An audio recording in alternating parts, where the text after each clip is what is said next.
अगर आप बेबाक और निष्पक्ष खबरें देखना चाहते हैं तो हमारे चैनल को सब्सक्राइब करें और बेल आइकन को दबाएं।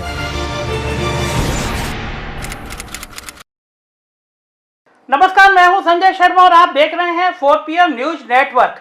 पुराने जमाने से कहा जाता है, जैसी करनी वैसी भरनी, आज किया कल पछताएगा। इस लाइन का मतलब आज समझ में आ गया होगा उत्तर प्रदेश के डीजीपी को, अपर मुख्य सचिव गृह को, एडीजी लॉ एंड ऑर्डर को, हाथरस के डीएम और एसपी को। जब वो इलाहाबाद हाई कोर्ट के परिसर में घुसे होंगे और कोर्ट रूम में पहुंचे थे तो उनकी बॉडी लैंग्वेज बता रही थी कि रात के 2 बजे जो उन्होंने पाप किया था, एक बेसहारा लड़की को पेट्रोल डालकर आग लगाकर उसको जलाने का, उसके शव का, उसका नतीजा क्या होता है। हाई कोर्ट के जज के तेवर आज तल्ख थे और जब उन्होंने परिवार से पूछा कि आपके मौलिक अधिकारों का क्या हनन हुआ, आपको बताया गया था, तो आज उत्तर प्रदेश सरकार के नाल अफसरों की कलई कोर्ट के सामने खुल गई। सारी कहानियों की धज्जियां उड़ गई, सारी प्लानिंग फेल हो गई। परिवार ने कहा, हजूर हमको नहीं बताया गया था कि हमारे लिए हमारी ही लड़की है, हमको नहीं ले जाया गया था, हमसे नहीं पूछा गया था और चुपचाप दाह संस्कार कर दिया गया।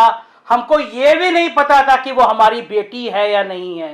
एक ऐसा बेशर्मी भरा सीन आज कोर्ट में क्रिएट हुआ और कम से कम हाई कोर्ट के जज को लगा कि उत्तर प्रदेश के ये नाकारा अफसर किस हद तक गिर गए हैं, हाथरस के डीएम और एसपी, कि एक बेसहारा लड़की जो लगातार कई दिनों तक संघर्ष करती रही, जिंदगी और मौत से जूझती रही, रेप हुआ, मारपीट हुई, उसकी सिर की हड्डी तोड़ दी गई, रीढ़ की हड्डी तोड़ दी गई और बेरहमी के साथ वो तड़प तड़प कर मर गई।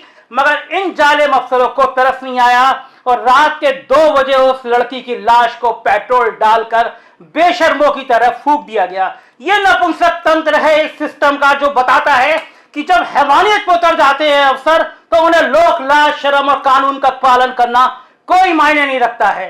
किस तरह बेशर्मी के साथ डीएम हाथरस ने जाके परिवार को धमकाया और कहा कि हमको तो यहीं रहना है, मीडिया वाले चले जाएंगे। हजूर, ऊपर वाले की लाठी में आवाज नहीं होती। सीबीआई आ गई है सिर पर, नई नई नौकरी है डीएम साहब और एसपी साहब। बहुत लंबे समय तक सीबीआई के सवालों का जवाब देना पड़ेगा। हुकूमत एक नहीं रहती, हुकूमत चलाने वाले एक नहीं रहते। ये कुर्सी, ये तख्त और ताज कभी एक नहीं रहते।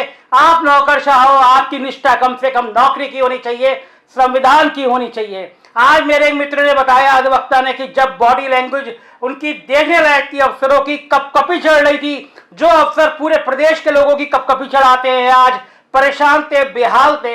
एक साहब तो 2 दिन से परेशान थे, लखनऊ से लेकर इलाहाबाद तक अपने संपर्क ढूंढ रहे थे कि शायद जज साहब का कोई मिलने वाला नजर आ जाए। आखिर में जब गर्दन फंसती दिखी तो कहा, हजूर जवाब देने के लिए समय दे दीजिए।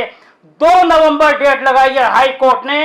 अगर ऊपर वाले की लाठी में आवाज नहीं होती, कहा जाता है कि जब ईश्वर नाराज होता है उसकी लाठी में आवाज नहीं होती, तो अगर ऐसे ही हुआ तो 2 नवंबर की दिन इन अफसरों को याद आएगा कि एक गरीब बेसहारा लड़की की आधी रात को लाश जलाने का मतलब क्या होता है। ये नेता आपके काम नहीं आएंगे, ये सिस्टम आपके काम नहीं आएगा, काम आएगा कानून। जिस कानून की धज्जियां उड़ाकर आप अपने आप को खुदा माने बैठे हैं, वो कानून अब आपको सबक सिखाएगा और बताएगा कि आखिर वो कौन था जिसने रात के 2:30 बजे एक बेसहारा लड़की की लाश को पेट्रोल डालकर जला दिया।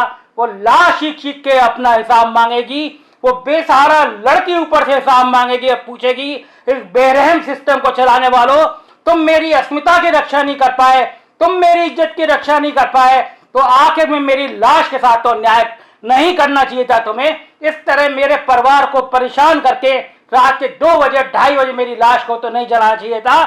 जाहिर है अदालत में 2 नवंबर को सुनवाई होगी और सिस्टम कहीं ना कहीं सच सामने आएगा, तो लोगों की कपकपी चढ़ जाएगी और ऐसे अफसरों के साथ यह होना भी चाहिए।